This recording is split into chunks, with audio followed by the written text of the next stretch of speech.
मित्रों, पौराणिक समय की मित्रता की बात आती है तो हर किसी को श्री कृष्ण और सुदामा की मित्रता याद आ जाती है। लोग सोचने लगते हैं कि कृष्ण कैसे दयालु और समानता में विश्वास रखने वाले थे, जो एक दरिद्र ब्राह्मण से मिलने महल के द्वार तक नंगे पांव चले आए थे। और फिर सुदामा की दरिद्रता दूर की थी। इस कथा से तो हम सभी भली भांति परिचित हैं, लेकिन क्या आप जानते हैं कि सुदामा के अपने पापों के कारण भगवान शिव ने उसका वध किया था। आज की इस वीडियो में हम आपको यही कथा बताने जा रहे हैं कि आखिर भगवान शिव को सुदामा का वध क्यों करना पड़ा। नमस्कार दर्शकों, द डिवाइन टेल्स पर आपका एक बार फिर से स्वागत है। स्कंद पुराण में वर्णित कथा के अनुसार गोलोक में सुदामा और विराजा नाम की एक कन्या रहा करती थी। विराजा भगवान श्री कृष्ण से प्रेम करती थी। उधर सुदामा, जो उस समय गोलोक में रहता था, वह विराजा से प्रेम करने लगा। एक दिन की बात है, विराजा भगवान श्री कृष्ण पर मोहित होकर उनके पास चली गई। उसी समय राधा भी वहां आ गई और जब उसने विराजा तथा भगवान श्री कृष्ण को एक साथ देखा तो क्रोध में उन्होंने विराजा को श्राप दे दिया कि वह गोलोक से पृथ्वीलोक में निवास करेगी। इधर सुदामा ने भी राधा को श्राप दे दिया।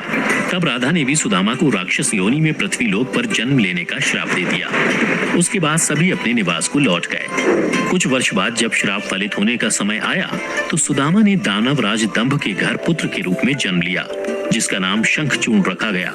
और विराजा धर्मध्वज के यहाँ तुलसी के रूप में उनका जन्म हुआ।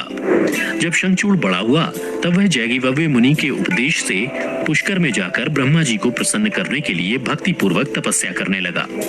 फिर कुछ वर्ष पश्चात परमपिता ब्रह्मा उसकी तपस्या से प्रसन्न होकर प्रकट हुए और शंखचूर्ण को वर मांगने को कहा।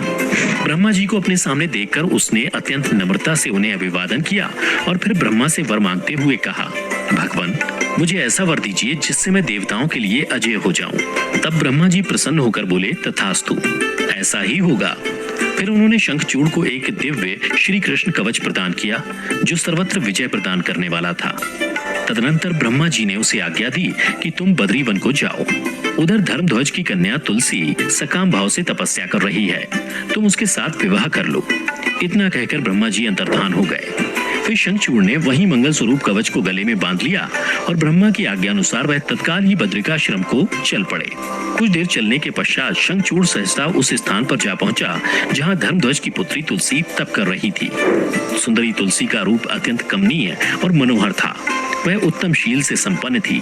उस सती को देखकर शंखचूर्ण उसके समीप ही ठहर गया और मधुर वाणी में उससे बोला, सुंदरी, तुम कौन हो?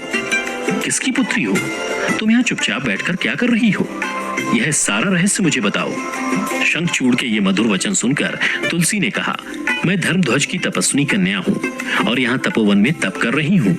आप कौन हैं? सुखपूर्वक अपने अभीष्ट स्थान को चले जाइए, क्योंकि नारी अथवा तुमने कभी मेरा नाम नहीं सुना है?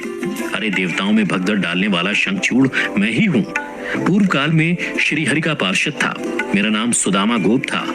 इस समय मैं राधिका जी के श्राप से दानव शंखचूर्ण होकर उत्पन्न हुआ हूँ। ये सारी बातें मुझे ज्ञात हैं, क्योंकि श्री कृष्ण के प्रभाव से मुझे अपने पूर्व जन्म का स्मरण बना हुआ है और परमपिता ब्रह्मा जी की आज्ञा से मैं यहाँ तुमसे विवाह करने आया हूँ।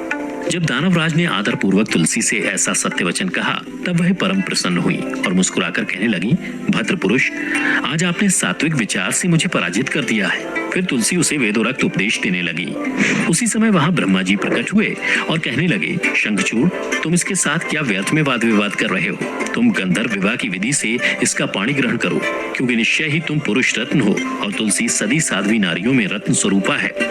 ऐसी दशा में निपुण का निपुण के साथ समागम गुणकारी ही होगा। फिर ब्रह्मा जी ने तुलसी से कहा, सती साध्वी तुलसी, तुम ऐसे गुणवान कांत की क्या परीक्षा ले रही हो? ये तो देवताओं, असुरों तथा दानवों का मान मर्दन करने वाला है। सुंदरी, तुम इसके साथ संपूर्ण लोकों में सर्वदा उत्तम स्थानों पर चिरकाल तक पथेष्ट विहार करोगी।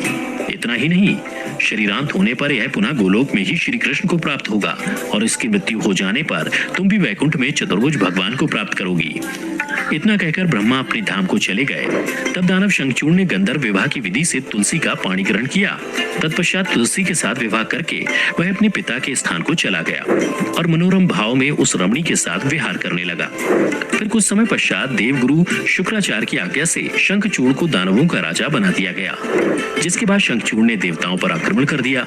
ब्रह्मा जी से मिले वरदान के कारण कोई भी देवता उसके सामने टिक ना सके और सभी रणभूमि छोड़कर भाग खड़े हुए। फिर देवी भद्रकाली शंखचूड़ से युद्ध करने रणभूमि में पधारी। उसके बाद दोनों में भयंकर युद्ध शुरू हो गया। फिर कुछ समय पश्चात युद्ध भूमि में आकाशवाणी हुई कि हे देवी, तुम शंखचूड़ को युद्ध में पराजित नहीं कर सकती, क्योंकि यह तुम्हारे लिए अवध्य है। क्योंकि जब तक शंखचूड़ के शरीर पर यह दिव्य कवच है और इसकी पत्नी तुलसी का सतीत्व अखंडित है, तब तक इसे रणभूमि में कोई नहीं हरा सकता। यह सुन देवी भद्रकाली भगवान शिव के पास पहुंची और उन्होंने आकाशवाणी की बातें बताई। तब भगवान शिव श्री विष्णु के पास पहुंचे और उन्हें शंखचूड़ के वध करने के लिए प्रेरित किया। फिर शिव की आज्ञा से विष्णु जी वहां से चल पड़े। उन्होंने एक वृद्ध ब्राह्मण का वेश धारण किया और शंखचूड़ के निकट जाकर बोले, दानवेंद्र, इस समय मैं आपका याचक होकर आया हूँ, तुम मुझे भिक्षा दो। यह सुन शंखचूड़ ने कहा, हे ब्राह्मण, आपको क्या चाहिए? तब ब्राह्मण रूपी विष्णु जी बोले, दानवेंद्र, तुम मुझे पहले ये वचन दो कि मैं जो तुमसे मांगूंगा उसे देना तुम स्वीकार करोगे। यह सुन शंखचूड़ ने ओम के उच्चारण के साथ वचन स्वीकार कर लिया। तब भगवान विष्णु रूपी ब्राह्मण ने छल पूर्वक कहा, मैं तुम्हारा कवच चाहता हूँ। यह सुनकर दानवराज शंखचूड़ ने वह दिव्य कवच जो उसे प्राण के समान प्रिय था उस ब्राह्मण को दे दिया। इस प्रकार श्रीहरि ने माया द्वारा उससे वह कवच ले लिया और फिर शंखचूड़ का रूप धारण करके वे देवी तुलसी के पास पहुंचे। वहां पहुंचकर शंखचूड़ विष्णु जी तुलसी से बहुत सी बातें करने लगे। तदनंतर उनके साथ रमण किया, किंतु कुछ समय रमण करने के पश्चात देवी तुलसी के मन में संदेह उत्पन्न होने पर वह शंखचूड़ रूपी विष्णु जी से पूछने लगी, तुम कौन हो दुष्ट? मुझे शीघ्र बतला कि माया द्वारा मेरा उपभोग करने वाला तू कौन है? तूने मेरा सतीत्व नष्ट कर दिया, अतः मैं अभी तुझे शाप देती हूँ। उसके बाद तुलसी का वचन सुनकर श्रीहरि अपने वास्तविक रूप में आ गए। तब उस रूप को देखकर तुलसी ने लक्षणों से पहचान लिया कि ये साक्षात विष्णु है, परंतु उसका पतिव्रत्य नष्ट हो चुका था, इसलिए वह कुपित होकर विष्णु जी से कहने लगी, हे विष्णु, तुम्हारा मन पत्थर के सदृश कठोर है, तुम में लेश मात्र भी दया नहीं। मेरे पति धर्म के भंग हो जाने से निश्चय ही मेरे स्वामी मारे गए। क्योंकि तुम पाषाण सदृश कठोर, दया रहित और दुष्ट हो, इसलिए अब तुम मेरे शाप से पाषाण स्वरूप ही हो जाओ। इतना कहकर शंखचूड़ की वह सती साध्वी पत्नी तुलसी फूट फूट कर रोने लगी और शोकाकुल होकर विलाप करने लगी। इतने में वहां भक्त वत्सल भगवान शंकर प्रकट हो गए और उन्होंने तुलसी को समझाते हुए कहा, देवी, अब तुम दुख को दूर करने वाली मेरी बात सुनो और श्रीहरि भी स्वस्थ मन से उसे श्रवण करें, क्योंकि तुम दोनों के लिए जो सुखकारक होगा वही मैं कहूंगा। भद्रे, तुमने जिस मनोरथ को लेकर तप किया था, ये उसी तपस्या का फल है। भला वह अन्यथा कैसे हो सकता है? इसलिए तुम्हें उसके अनुरूप ही फल प्राप्त हुआ है। अब तुम इस शरीर को त्याग कर दिव्य देह धारण कर लो और लक्ष्मी के समान होकर नित्य श्रीहरि के साथ वैकुंठ में विहार करती रहो। तुम्हारा यह शरीर जिसे तुम छोड़ दोगी वह नदी के रूप में परिवर्तित हो जाएगा। वह नदी भारतवर्ष में पुण्य रूपा गंडकी के नाम से प्रसिद्ध होगी। महादेवी, कुछ काल के पश्चात मेरे वर के प्रभाव से देव पूजन सामग्री में तुलसी का प्रधान स्थान हो जाएगा। सुंदरी, तुम स्वर्गलोक में, मृत्युलोक में तथा पाताल में सदा श्रीहरि के निकट ही निवास करोगी और पुष्पों में श्रेष्ठ तुलसी का वृक्ष हो जाओगी। तुम वैकुंठ में दिव्य रूप धारणी वृक्षाधिताश्री देवी बनकर सदा एकांत में श्रीहरि के साथ क्रीड़ा करोगी। उधर भारतवर्ष में जो नदियों की अधिष्ठात्री देवी होगी वह परम पुण्य प्रदान करने वाली होगी और श्रीहरि के अंशभूत लवण सागर की पत्नी बनेगी। तथा श्रीहरि तुम्हारे शापवश पत्थर का रूप धारण करके भारत में गंडकी नदी के जल के निकट निवास करेंगे। वहाँ तीखी दाढ़ों वाले करोड़ों भयंकर कीड़े उस पत्थर को काट कर उसके मध्य में चक्र का आकार बनाएंगे। उसके भेद से वह अत्यंत पुण्य प्रदान करने वाली शालग्राम शिला कहलाएगी और चक्र के भेद से उसका लक्ष्मी नारायण आदि भी नाम होगा। विष्णु की शालग्राम शिला और वृक्ष स्वरूपणी तुलसी का समागम सदा अनुकूल तथा बहुत प्रकार के पुण्यों की वृद्धि करने वाला होगा। भद्रे, जो शालग्राम शिला के ऊपर से तुलसी पत्र को दूर करेगा उसे जन्मांतर में स्त्री वियोग की प्राप्ति होगी, तथा जो शंख को दूर करके तुलसी पत्र को हटाएगा वह भी भार्याहीन होगा और 7 जन्मों तक रोगी बना रहेगा। जो महाज्ञानी पुरुष शालग्राम शिला, तुलसी और शंख को एकत्र रखकर उनकी रक्षा करता है वह श्रीहरि को प्यारा होता है। इस प्रकार कहकर शंकर जी उस समय शालग्राम शिला और तुलसी के परम पुण्यदायक महात्म्य का वर्णन किया। तत्पश्चात वे श्रीहरि को तथा तुलसी को आनंदित करके अंतर्धान हो गए। इस प्रकार सदा सत्पुरुषों का कल्याण करने वाले शंभू अपने स्थान को चले गए। इधर शंभू का कथन सुनकर तुलसी को बड़ी प्रसन्नता हुई। उसने अपने उस शरीर का परित्याग करके दिव्य रूप धारण कर लिया।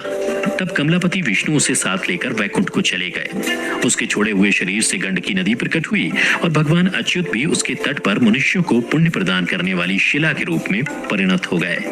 उनमें जो शिलाएं गंडकी के जल गिराती हैं, वे परम पुण्य प्रद होती हैं, और जो स्थल पर ही रह जाती हैं, उन्हें पिंगला कहा जाता है, और वे प्राणियों के लिए संताप कारक होती हैं। तो दर्शकों, उम्मीद करता हूँ कि अब आप जान गए होंगे कि आखिर भगवान शिव ने सुदामा का वध क्यों और कब किया था।